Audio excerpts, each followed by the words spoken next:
ओम नमो भगवते वासुदेवाय। प्रेम से बोलिए बृहस्पति देव की जय, विष्णु भगवान की जय। प्यारे भक्तों, आज श्रावण के तीसरे गुरुवार को आप सभी श्रवण करेंगे बृहस्पति देव की व्रत कथा, गुरुवार चालीसा पाठ और साथ में श्रवण करेंगे आरती। प्राचीन काल की बात है। किसी राज्य में एक बड़ा प्रतापी और दानी राजा राज्य करता था। वह हर गुरुवार को व्रत रखकर दीन दुखियों की मदद करके पुण्य प्राप्त करता था। परंतु ये बात उसकी रानी को अच्छी नहीं लगती थी। वह न तो व्रत करती थी और न ही दान पुण्य में विश्वास रखती थी। इतना ही नहीं, वह राजा को भी ऐसा करने से मना करती थी। एक समय की बात है। राजा शिकार खेलने के लिए वन में गए। घर पर रानी और दासी थी। उसी समय गुरु बृहस्पति देव साधु का रूप धारण कर राजा के दरवाजे पर भिक्षा मांगने आए। साधु ने जब रानी से भिक्षा मांगी तो वह कहने लगी, हे साधु महाराज, मैं इस दान और पुण्य से तंग आ गई हूँ। आप कोई ऐसा उपाय बताएं जिससे कि सारा धन नष्ट हो जाए और मैं आराम से रह सकूं। इतना सुनकर बृहस्पति देव ने कहा, हे देवी, तुम बड़ी विचित्र हो। संतान और धन से कोई दुखी होता है। अगर अधिक धन है तो उसे शुभ कार्यों में लगाओ, कुंवारी कन्याओं का विवाह कराओ, विद्यालय और बाग बगीचे का निर्माण कराओ, जिससे तुम्हारे दोनों लोग सुधरे। परंतु साधु की इन बातों से रानी को खुशी नहीं हुई। उसने कहा कि मुझे ऐसे धन की आवश्यकता नहीं है जिसे मैं दान दूं और जिसे संभालने में मेरा सारा समय नष्ट हो जाए। तब साधु ने कहा, अगर तुम्हारी ऐसी इच्छा है तो मैं जैसा तुम्हें बताता हूँ तुम वैसा ही करना। गुरुवार के दिन तुम घर को गोबर से लिपना, अपने बालों को पीली मिट्टी से धोना, राजा से हजामत बनाने को कहना, भोजन में मांस मदिरा का प्रयोग करना, कपड़े धोबी के यहाँ धुलने देना। इस प्रकार 7 बृहस्पतिवार करने से तुम्हारा समस्त धन नष्ट हो जाएगा। इतना कहकर साधु के रूप में बृहस्पति देव अंतर्ध्यान हो गए। साधु के अनुसार कई बातों को पूरा करते हुए रानी को केवल 3 बृहस्पतिवार ही बीते थे कि उसकी समस्त धन संपत्ति नष्ट हो गई। भोजन के लिए राजा का परिवार तरसने लगा। तब एक दिन राजा ने रानी से बोला कि हे रानी, तुम यहीं रहो, मैं दूसरे देश को जाता हूँ, क्योंकि यहाँ पर सभी लोग मुझे जानते हैं, इसलिए मैं कोई छोटा कार्य नहीं कर सकता। ऐसा कहकर राजा दूसरे देश चला गया। वहां वह जंगल से लकड़ी काट कर लाता और शहर में बेचता। इस तरह वह अपना जीवन व्यतीत करने लगा। इधर राजा के परदेश जाते ही रानी और दासी दुखी रहने लगी। एक बार जब रानी और दासी को 7 दिन तक बिना भोजन के रहना पड़ा तो रानी ने अपनी दासी से कहा, हे दासी, पासी के नगर में मेरी बहन रहती है। वह बड़ी धनवान है, तो उसके पास जा और कुछ ले आ ताकि थोड़ी बहुत गुजर बसर हो जाए। दासी रानी की बहन के पास गई। उस दिन गुरुवार था और रानी की बहन उस समय बृहस्पतिवार व्रत की कथा सुन रही थी। दासी ने रानी की बहन को अपनी रानी का संदेश दिया, लेकिन रानी की बड़ी बहन ने कोई उत्तर नहीं दिया। जब दासी को रानी की बहन से कोई उत्तर नहीं मिला तो वह बहुत दुखी हुई और उसे क्रोध भी आया। दासी ने वापस आकर रानी को सारी बात बता दी। ये सुनकर रानी ने अपने भाग्य को कोसा। उधर रानी की बहन ने सोचा कि मेरी बहन की दासी आई थी, परंतु मैं उससे नहीं बोली, इससे वह बहुत दुखी हुई होगी।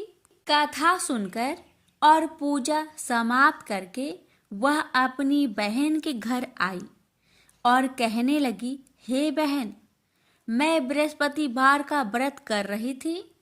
तुम्हारी दासी मेरे घर आई थी, परंतु जब तक कथा होती है तब तक ना तो उठते हैं और ना ही बोलते हैं, इसलिए मैं नहीं बोली। बताओ दासी, क्यों आई थी? रानी बोली, बहन, तुमसे क्या छिपाऊं? हमारे घर में खाने तक को अनाज नहीं था।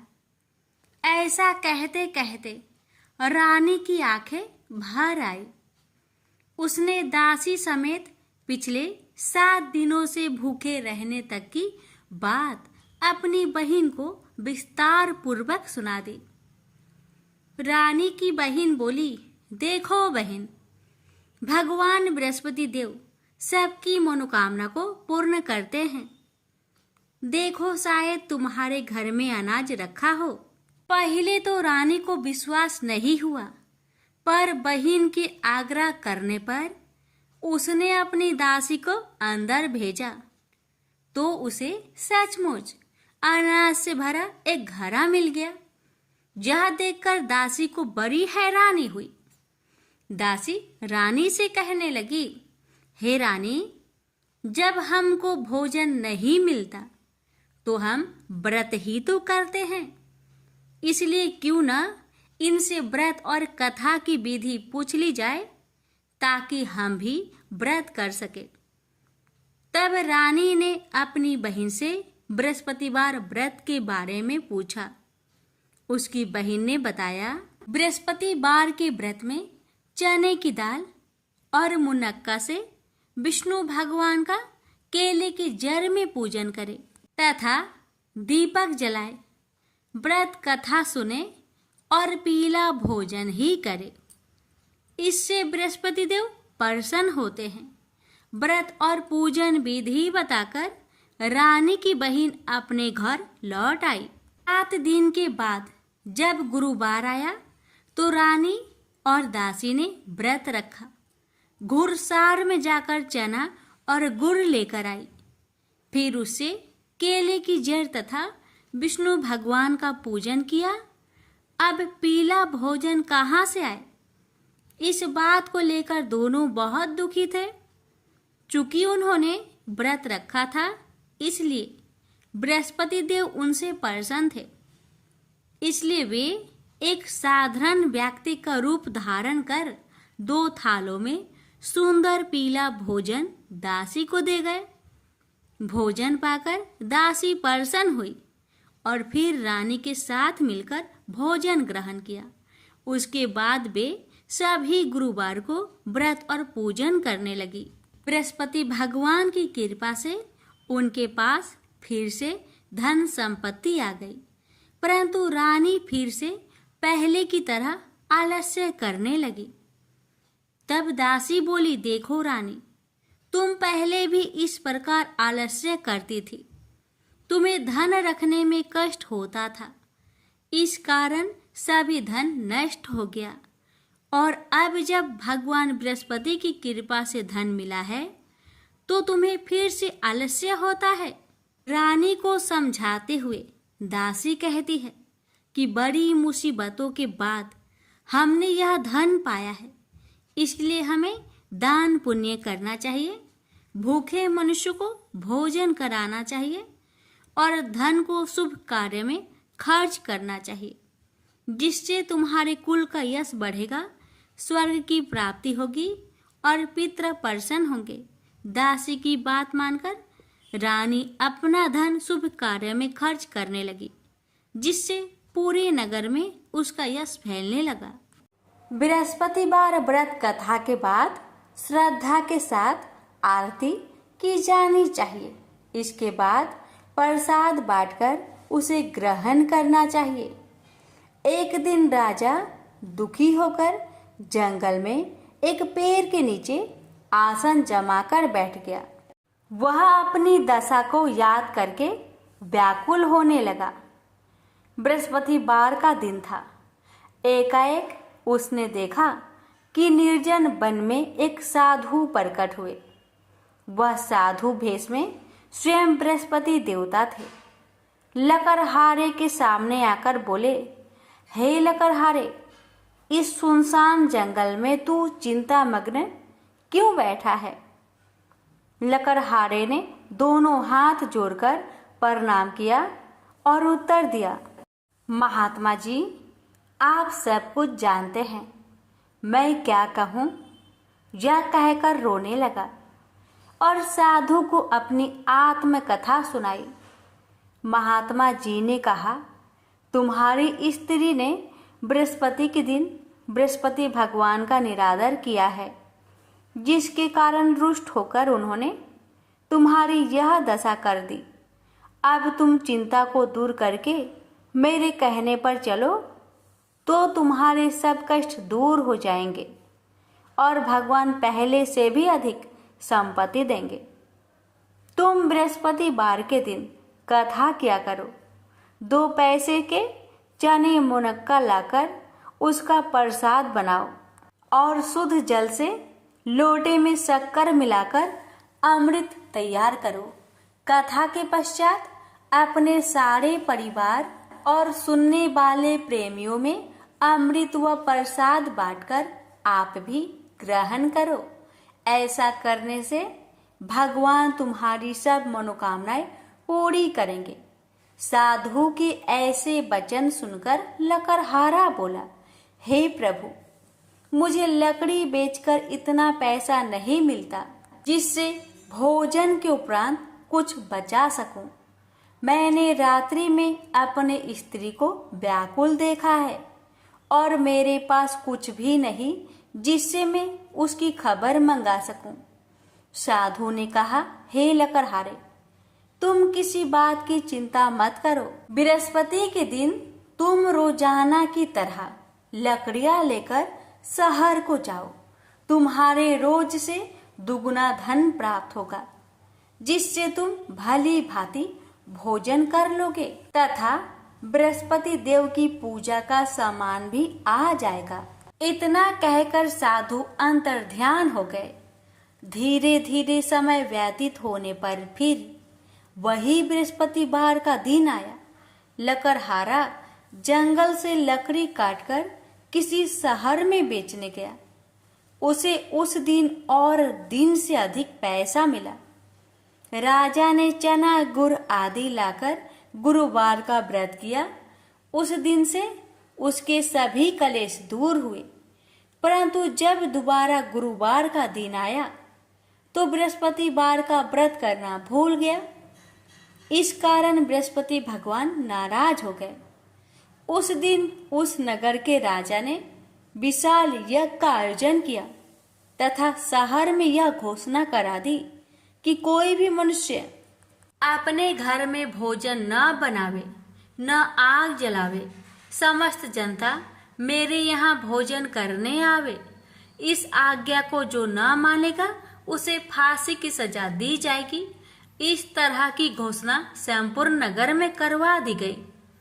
राजा की आज्ञा अनुसार शहर के सभी लोग भोजन करने गए, लेकिन लकड़हारा कुछ देर से पहुंचा, इसलिए राजा उसको अपने साथ घर लिवा ले गए और ले जाकर भोजन करा रहे थे तो रानी की दृष्टि उस खूंटी पर पड़ी जिस पर उसका हार लटका हुआ था। वह वहां पर दिखाई नहीं दिया। रानी ने निश्चय किया कि मेरा हार इस मनुष्य ने चुरा लिया है। उसी समय सिपाहियों को बुलवाकर उसको कारागार में डलवा दिया।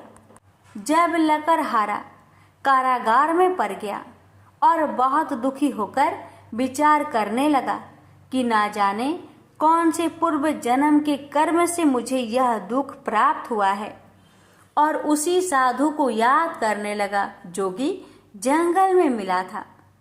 उसी समय तत्काल बृहस्पति देव साधु के रूप में प्रकट हुए और उसकी दशा को देखकर कहने लगे, अरे मूर्ख, तूने बृहस्पति देव की कथा नहीं करी, इस कारण तुझे दुख प्राप्त हुआ है। अब चिंता मत कर, बृहस्पतिवार के दिन कारागार के दरवाजे पर 4 पैसे पड़े मिलेंगे, उनसे तू बृहस्पति देव की पूजा करना, तेरे सभी कष्ट दूर हो जाएंगे। बृहस्पति के दिन उसे 4 पैसे मिले। लकड़हारे ने कथा कही। उसे रात्रि को बृहस्पति देव ने उस नगर के राजा को सपने में कहा, हे राजा, तुमने जिस आदमी को कारागार में बंद किया है वह निर्दोष है, वह राजा है, उसे छोड़ देना। रानी का हार उसी खूंटी पर लटका है, अगर तू ऐसा नहीं करेगा तो मैं तेरे राज्य को नष्ट कर दूंगा। इस तरह रात्रि के सपनों को देखकर राजा प्रातः काल उठा और खूंटी पर हार देखकर लकड़हारे को बुलाकर क्षमा मांगी तथा लकड़हारे को योग सुंदर वस्त्र आभूषण देकर विदा कर दिया। बृहस्पति देव की आज्ञा अनुसार लकड़हारा अपने नगर को चल दिया। राजा जब अपने नगर के निकट पहुंचा तो उसे बड़ा आश्चर्य हुआ। नगर में पहले से अधिक बाग, तालाब, कुएं तथा बहुत सी धर्मशाला, मंदिर आदि बन गई है। राजा ने पूछा, यह किसका बाग और धर्मशाला है? तब नगर के सब लोग कहने लगे, यह सब रानी और बांदी की है। तो राजा को आश्चर्य हुआ और गुस्सा भी आया। जब रानी ने यह खबर सुनी कि राजा आ रहे हैं तो उन्होंने बांदी से कहा कि हे दासी, देख, राजा हमको कितनी बुरी हालत में छोड़ गए थे। हमारी ऐसी हालत देखकर वह लौट न जाए, इसलिए तू दरवाजे पर खड़ी हो जा। आज्ञा अनुसार दासी दरवाजे पर खड़ी हो गई। राजा आए तो उन्हें अपने साथ लिवा लाई। तब राजा ने क्रोध करके अपनी रानी से पूछा कि यह धन तुम्हें कैसे प्राप्त हुआ?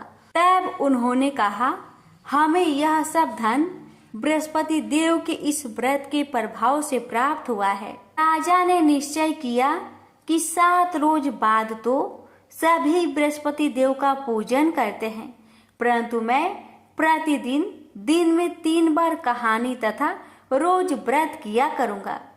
अब हर समय राजा ने दुपट्टे में चने की दाल बांधी रहती तथा दिन में 3 बार कहानी कहता। एक रोज राजा ने विचार किया कि चलो अपनी बहन के यहाँ हो आवे। इस तरह निश्चय कर राजा घोड़े पर सवार हो अपनी बहन के यहाँ को चलने लगा। मार्ग में उसने देखा कि कुछ आदमी एक मुर्दे को लिए जा रहे हैं। उन्हें रोककर राजा कहने लगा, अरे भाइयों, मेरी बृहस्पति देव की कथा सुन लो। वे बोले, लो, हमारा तो आदमी मर गया है, इसको अपनी कथा की परी है। परंतु कुछ आदमी बोले, अच्छा कहो, हम तुम्हारी कथा भी सुनेंगे।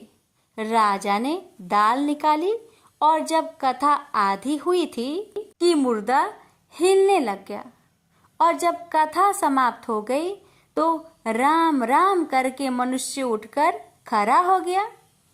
आगे मार्ग में उसे एक किसान खेत में हल चलाता मिला। राजा ने उसे देख और उससे बोले, अरे भैया, तुम मेरी बृहस्पतिवार की कथा सुन लो। किसान बोला, जब तक मैं तेरी कथा सुनूंगा तब तक 4 हरैया जोत लूंगा। जा अपनी कथा किसी और को सुनाना। इस तरह राजा आगे चलने लगा। राजा के हंसते ही बैल पछाड़ खाकर गिर गए। तथा किसान के पेट में बड़ी जोर का दर्द होने लगा। उस समय उसकी माँ रोटी लेकर आई। उसने जब यह देखा तो अपने पुत्र से सब हाल पूछा और बेटे ने भी सभी हाल कह दिया।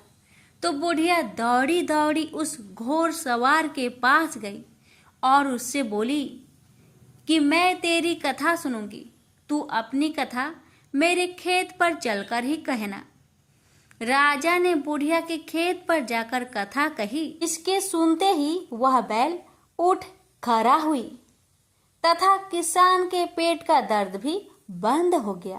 राजा अपनी बहन के घर पहुंचा।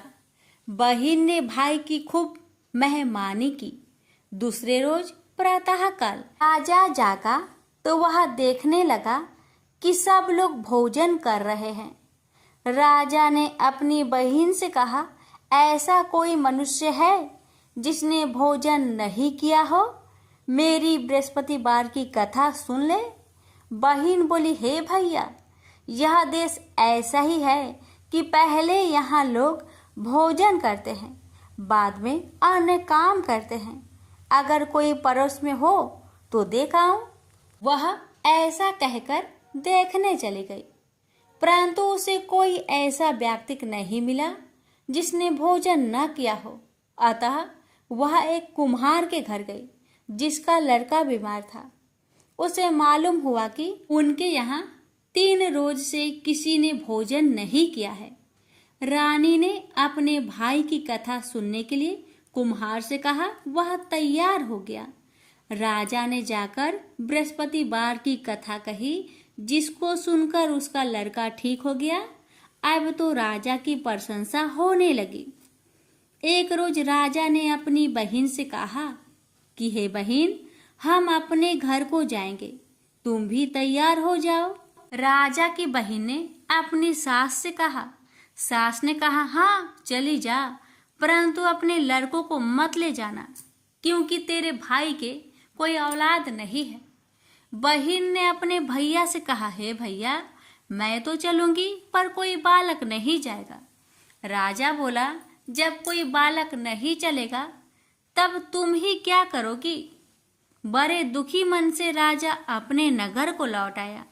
राजा ने अपनी रानी से कहा, हम निरवंशी है, हमारा मुंह देखने का धर्म नहीं है और कुछ भोजन आदि नहीं किया।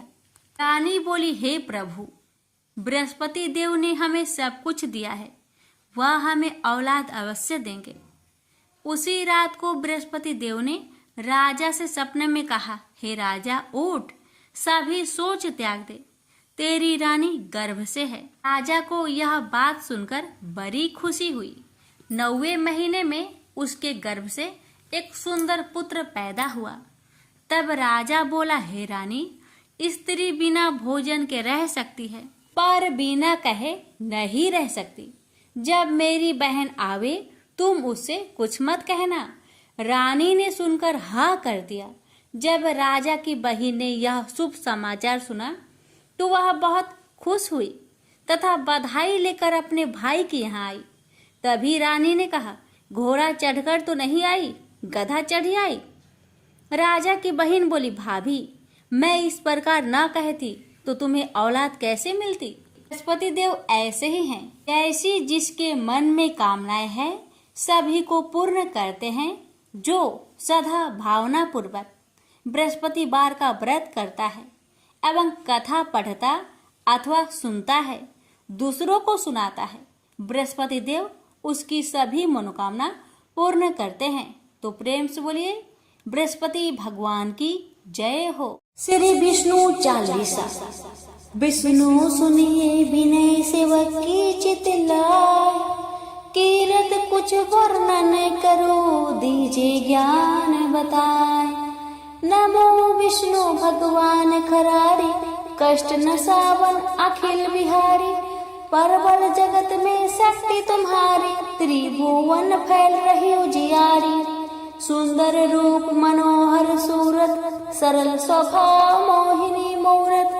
तन पर पीतांबर अति सोहत, बैजंती माला मन मोहत।